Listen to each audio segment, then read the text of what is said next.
नमस्ते। आँखीझालको 28औं अङ्कमा यहाँहरू सबैलाई हार्दिक स्वागत। नेपाल टेलिभिजनका सहयोगमा प्रसारित आँखीझाल नेपाल वातावरण पत्रकार समूहको नियमित भिडियो पत्रिका हो।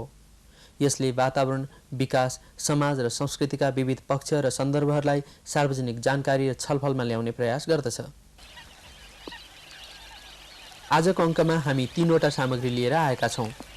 आज हामी सर्वप्रथम परदेशी चराहरूको अवैध शिकारका बारेमा एउटा सामग्री प्रस्तुत गर्दैछौँ। दोस्रो सामग्री आफ्नो उमेर 137 वर्ष बताउने वीर नारायण चौधरीका विषयमा छ। अन्त्यमा हामी प्रस्तुत गर्दैछौँ सडक छेउका घर र टहरा भत्काइएको हालैको घटनाका परिप्रेक्ष्यमा काठमाडौँका केही सन्दर्भहरू। हाम्रो देशको भौगोलिक विविधता र त्यसैका फलस्वरूप यहाँ उपलब्ध जैविक विविधता संसारभरका लागि अत्यन्त महत्त्वपूर्ण छ।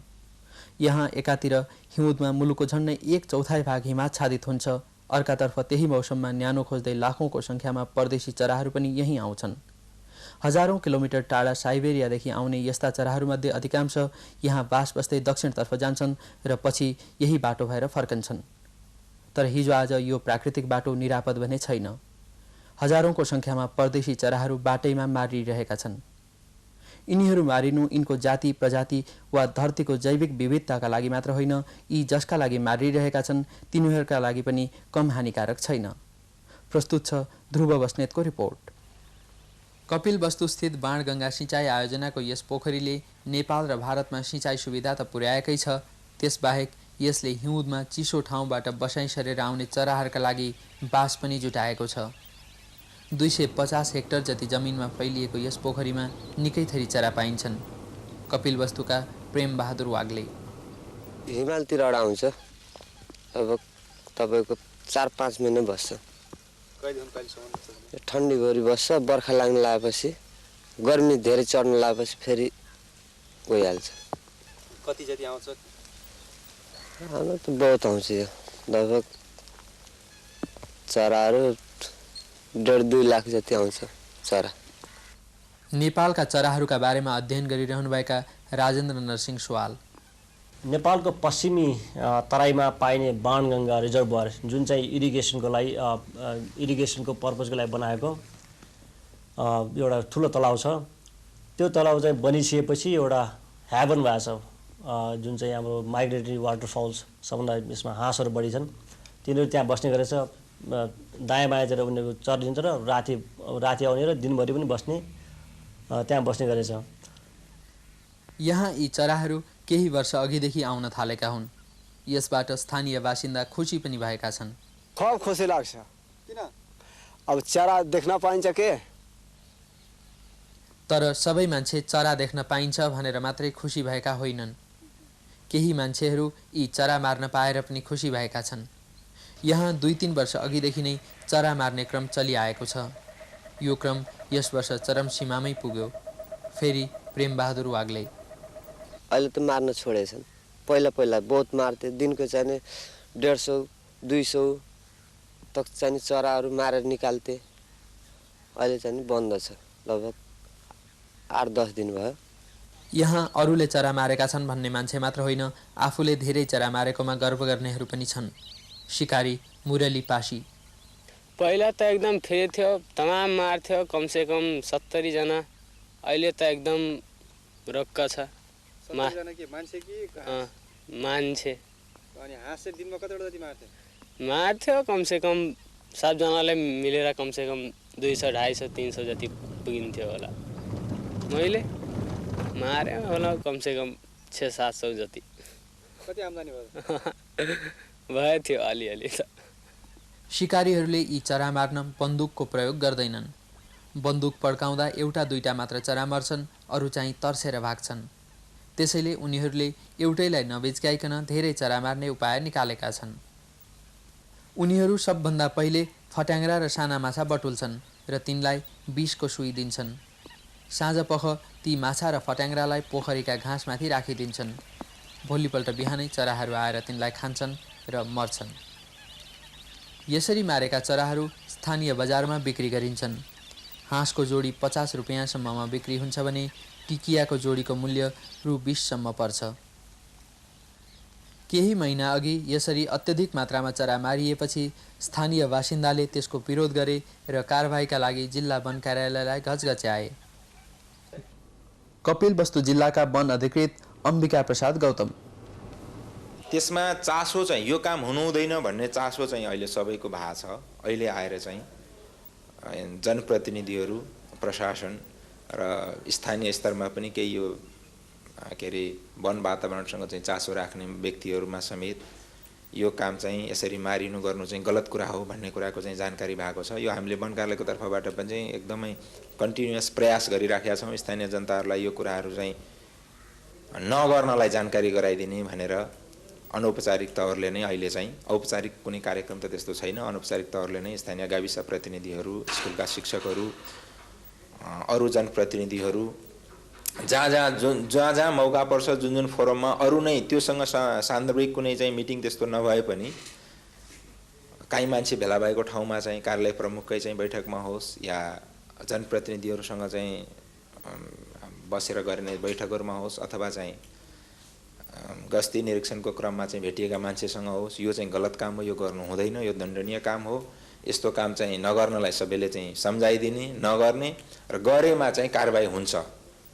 वन कार्यालयले चाहिँ राष्ट्रिय निकुञ्ज तथा वन्यजन्तु संरक्षण ऐन अन्तर्गत कारबाही गर्छ भनेर हामीले यसलाई कन्टिन्युअस प्रयास गरिराखेका छौँ। त्यही क्रममा हामीले त्यो सूचना पनि, दुईटा सूचना पनि नगर्ने भनेर स्पष्ट देख्ने गरी ठुल्ठुलो अक्षरमा चाहिँ टिनको पातामा लेखेको सूचना पनि त्यहाँ चाहिँ टाँसेका थियौँ। त्यसबाट तत्काललाई समस्या समाधान भए जस्तो देखिए पनि यो समस्याको समाधान पनि भएको छैन। यसको समाधानका बारेमा राजेन्द्र नरसिंह सुवाल। यसलाई संरक्षण गर्न सबभन्दा पहिला आधिकारिक रूपमा हेऱ्यो भने त्यो एरिया चाहिँ इरिगेसन डिपार्टमेन्टमा पर्छ। तिनीहरूकोबाट एउटा हाम्रो सपोर्ट चाहिन्छ, यानि कि यिनीहरूको यो हाँसहरू नमारुन् भन्ने। त्यसपछि त्यहाँको सिडिओ या डिएफओ तिनीहरूकोबाट पनि संरक्षण गर्नलाई उनीहरूको पनि एउटा कन्सेन्ट भयो भने धेरै जोड पुग्नेछ। र त्यस साथै त्यहाँको गाउँलेहरूबाट पनि अलिअलि त आवाज निस्केको त्यहाँको चराहरू बचाउनु। त्यो चराहरू बचाउनु त्यो एरियाको लागि मात्र नभएर वेस्टर्न नेपालकै एउटा विन्टरिङ बर्ड्सको लागि धेरै इम्पोर्टेन्ट एरिया भएकोले र त्यसको वाटर पन्डेज एरिया मात्रै त्यसको एरिया सर्कमफरेन्स 5.6 किलोमिटर, यति ठुलो चाहिँ वाटर बडी वेस्टर्न नेपालमा स्टिल वाटर बडी सायद तराईमा कहीँ पनि छैन। र त्यो एरियामा आउने चरामध्ये इम्पोर्टेन्ट भएकोले एउटा बर्ड स्याङ्चुरीको रूपमा सायद डेभलप गर्यो भने राम्रो हुन्छ। लुम्बिनी विकास कोषका परियोजना प्रबन्धक पूर्णमान साक्य। अहिले त मैले देखेको त्यहाँ बाणगङ्गामा प्रशस्तै छ, बहुतै आइडियल हेबिटेट पनि हो। तर अहिलेलाई चाहिँ मेरो विचारमा चाहिँ 1-2 वर्षलाई त्यो स्टडी गर्नको लागि चाहिँ कम्प्लिटली प्रोटेक्सन हुनु पर्यो। त्यहाँ शिकार खेल्ने अथवा जालो हान्ने जुन अहिले अलिकति सुन्नमा आइराखेको छ, त्यहाँ एउटा गार्ड राखेर राम्रो हेरविचार गरेर त्यसलाई प्रोटेक्सन गर्न सकेमा त्यो एउटा चाहिँ राम्रो यो वाटर फाउलहरूको लागि स्याङ्चुरी हुन जान्छ। वाटर बर्डको लागि राम्रो स्याङ्चुरी डेभलपमेन्ट गर्न सकिन्छ। त्यहाँ पाइने चराहरू अब त्यो हजारौँ लाखौँको सङ्ख्यामा आउने चराहरूमध्ये कस्ता किसिमका चराहरू छन्। कुनै चाहिँ अब हुनसक्छ लोप हुन लागेका इन्डेन्जर्ड किसिमका चाहिँ चराहरू पनि होलान्, कुनै ज्यादै महत्त्वपूर्ण चराहरू पनि होलान्, कुनै चाहिँ साधारण चराहरू पनि होलान्। र पहिला चाहिँ त्यो अध्ययन हुन चाहिँ अत्यन्त आवश्यक छ। र त्यो पहिला डिटेल अध्ययन गरिसकेपछि अनि मात्रै त्यसको बारेमा चाहिँ विस्तृत कुरा स्थानीय जनतालाई सम्झाउन पनि सकिन्छ। यो हिसाबले चाहिँ गर्नु नहुने काम हो, यति महत्त्वपूर्ण चराहरू यसमा चाहिँ छन्, यसबाट हामीलाई यो हानि हुन्छ भन्ने विषयमा विस्तृत रूपले चाहिँ जानकारी गराउनको लागि सर्वप्रथम त्यसको चाहिँ विस्तृत अध्ययन, चराहरूको बारेमा चाहिँ विस्तृत अध्ययन हुन चाहिँ आवश्यक छ। दर्शक महानुभावहरू, यसरी मारिएका चरा तपाईँ हामीमध्ये पनि कतिपयका भान्सामा पाकेका हुन सक्छन्। हाम्रो संसारको जैविक विविधताको सम्मान गर्ने हो भने वा चराहरूलाई माया गर्ने हो भने हामीले यस्ता चरा खान चाहिँ छोड्नै पर्छ। चराहरूको माया नगर्नेले पनि के चाहिँ बुझ्नुपर्छ भने विष हालेर मारिएका चरा खानु भनेको विषै खानु बराबर हो।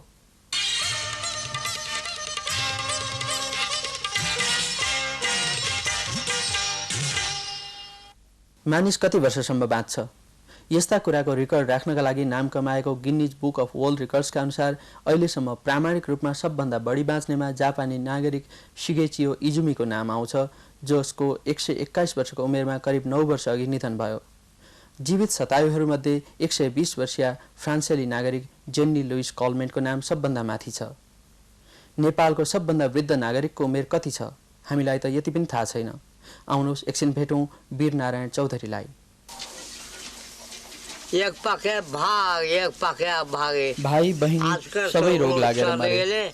म चाहिँ अहिलेसम्म बाँचिरहेको छु।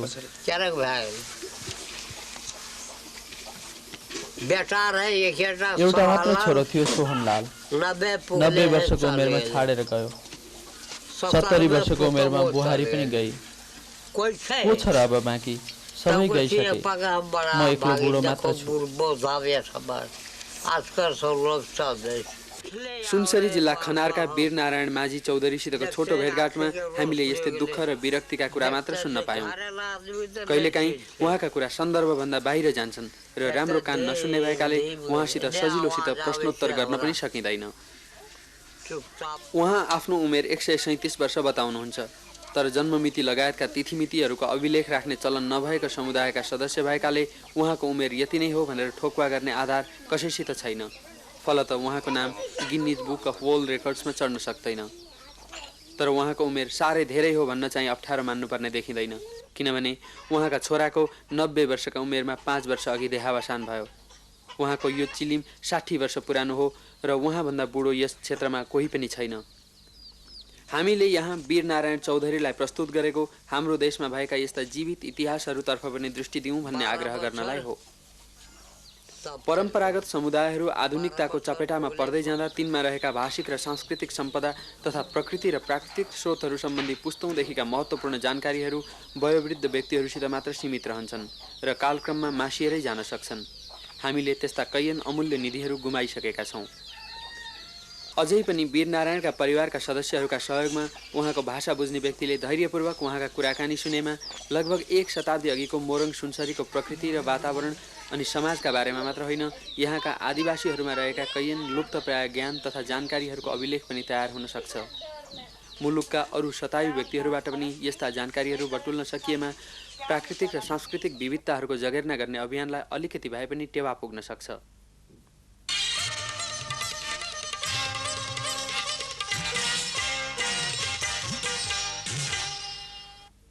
केही दिन अघि काठमाडौँको माइतीघरबाट नयाँ बानेश्वर हुँदै भक्तपुरतर्फ जाने सडकका दुवैतिर सडकको अधिकार क्षेत्रभित्र रहेका घर र टहराहरू भत्काइए। कसैका पनि घर भत्काइनु सामान्यतया कसैका लागि पनि रमाइलो कुरा होइन, तर यस घटनामा धेरै काठमाडौँवासीहरूले खुसी नै प्रकट गरे।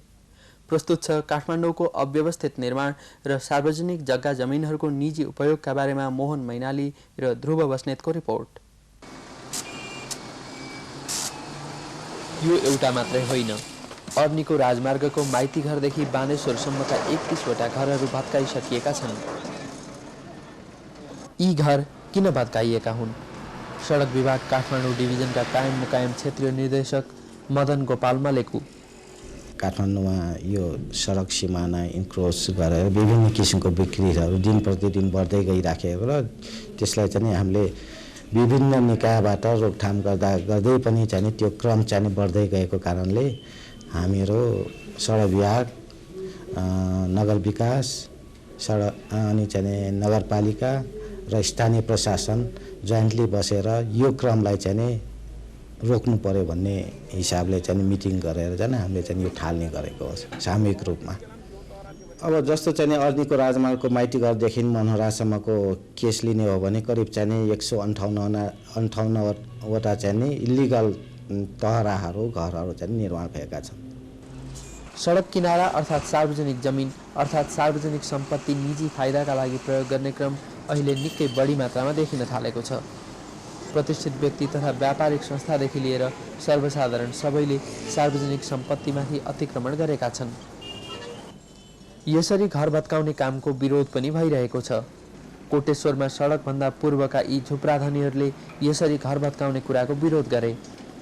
कोटेश्वरमा विरोध गर्नेहरूले आफ्नो कुरा क्यामेरा अगाडि परेर भन्ने आँट नगरे पनि बानेश्वर र माइती घरका केही बासिन्दाले भने यसो भन्ने आँट गरे। मतलब जसले चाहिँ वराको चाहिँ पर्मिसन चाहिँ वराले के कति आधारमा चाहिँ पर्मिसन दियो, पर्मिसन लिएर बनाएकोले चाहिँ यसले जसले गर्नु भएन मैले भन्नु खोजेँ। तर चाहिँ नि उनीहरूले चाहिँ यो सडक बन्नुभन्दा अगाडि भएको उनीहरूले घर पहिलादेखि नै नभत्केर रहेको, भत्काउनु अगर आवश्यकता परे भएदेखि चाहिँ नि उनीहरूले मुआवजा दिएर मात्रै भत्काउनु पर्ने 35 दिनको म्यादमा, यो मानव अधिकारको उल्लङ्घन भएको छ। तर सडक विभागले चाहिँ अनुमति लिएर बनाइएका घरहरू नभत्काएको दावी गरेको छ। अब लिगल भन्ने कुरा चाहिँ त यो नगर क्षेत्रभित्र लिगलली चाहिँ नक्सा पास गरेको चिजलाई हामीले चाहिँ सडक विभागले पनि लिगली मान्नुपर्छ र नगर विकास नगरपालिकाले पनि सडक सिमाना जुन अङ्कित भएको चाहिँ छ त्यो बाहिर नै पास गरिराखेको चाहिँ छ। अब त्यो लिगल्ली पास भएको चाहिँ नक्सालाई त सडक विभागले पनि लिगली मान्नुपर्छ र मानिआएको पनि छ। स्वीकृति दिएको चाहिँ कुनै लिगल डकुमेन्ट कसैले पेश गर्छ भनेदेखि त्यसलाई हामीले चाहिँ वेट गरेर भत्काउने क्रम चाहिँ हामीले भड्काएको छैन। तर लिगल डकुमेन्ट कसैले पनि प्रड्युस गर्न नसकेकाहरूको चाहिँ हामीले चाहिँ भड्काएको छ। वास्तवमा सार्वजनिक जग्गालाई व्यक्तिगत फाइदाका लागि उपयोग गर्ने चलन अग्निको राजमार्गमा मात्र छैन। काठमाडौँको शहरी क्षेत्रमा मात्रै करिब 2000 घरहरू अनियमित रूपमा बनेको अनुमान गरिएको छ। काठमाडौँ र ललितपुर नगरलाई फन्का मार्ने चक्रपथमा यो समस्या निकै चर्को रूपमा देखा परेको छ। हामीले गएको असोजमा आँखीझ्याल मार्फत दर्शकहरूलाई त्यति बेलाको चक्रपथका बारेमा जानकारी गराएका थियौँ।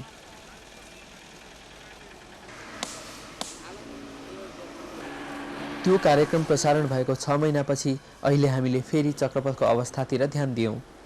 यसपटक चक्रपथ सुध्रेको अवस्थामा पाइएला भन्ने हाम्रो आशा थियो, तर हामीले चक्रपथको अवस्था झन गए गुज्रेको पायौँ। चक्रपथलाई विभिन्न ठाउँमा हेर्दा यसका विभिन्न रूप देखिन्छन्। यहाँनिर हेर्दा चक्रपथ मोटर पार्किङ क्षेत्र पो हो कि जस्तो लाग्छ।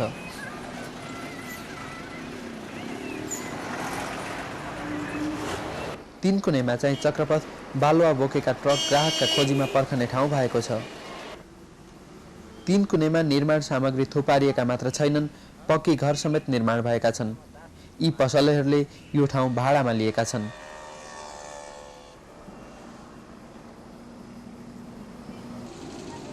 कोटेश्वर बाटा पूर्वतर्फ ग्रिन बेल्टको हालत यस्तो छ।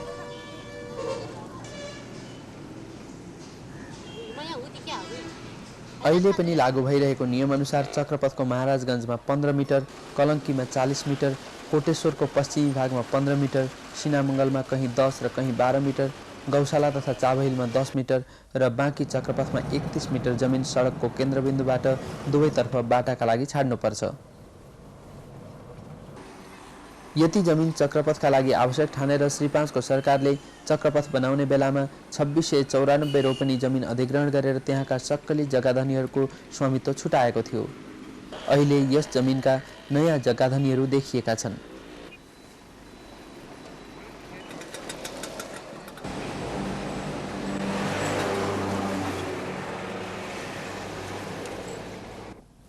चक्रपथ तथा अन्य सडकमा व्यापार मात्र होइन, व्यापार बढाउन गरिने विज्ञापन पनि जताततै राखिएका छन्।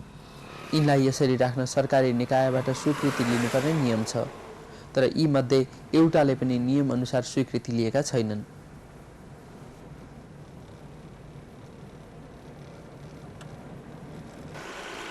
चक्रपथ घुमिसकेपछि हामीलाई यो बनाउनुको उद्देश्य हामी सबैले बिर्सिसकेका हौं कि जस्तो लाग्यो।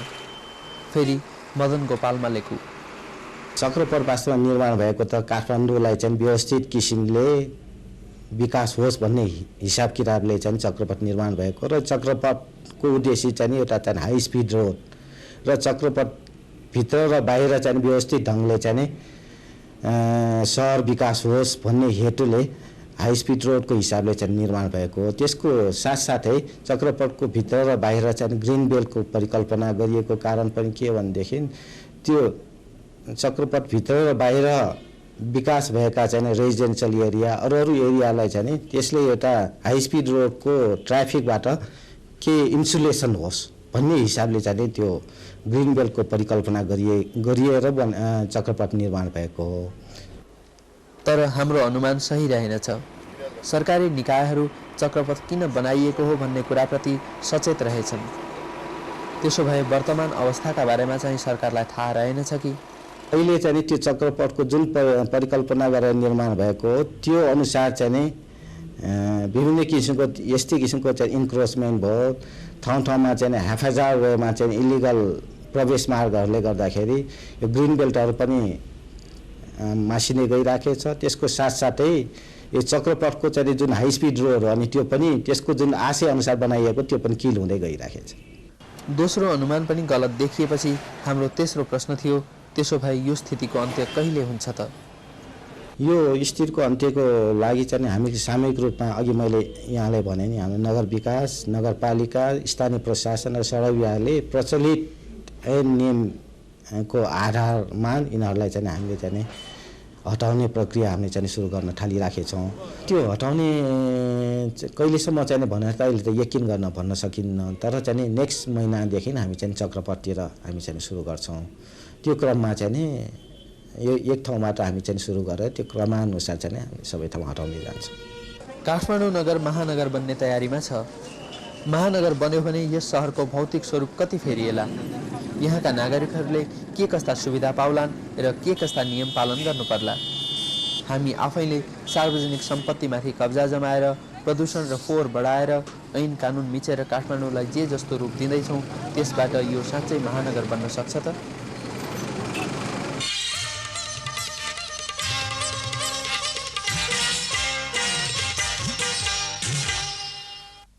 यसका साथै आजको आँखीझाल यतिमै सकिन्छ। 15 दिनपछि फेरि विविध सामग्रीहरू लिएर आउनेछौँ। तबसम्मका लागि बिदा चाहन्छौँ। शुभरात्रि।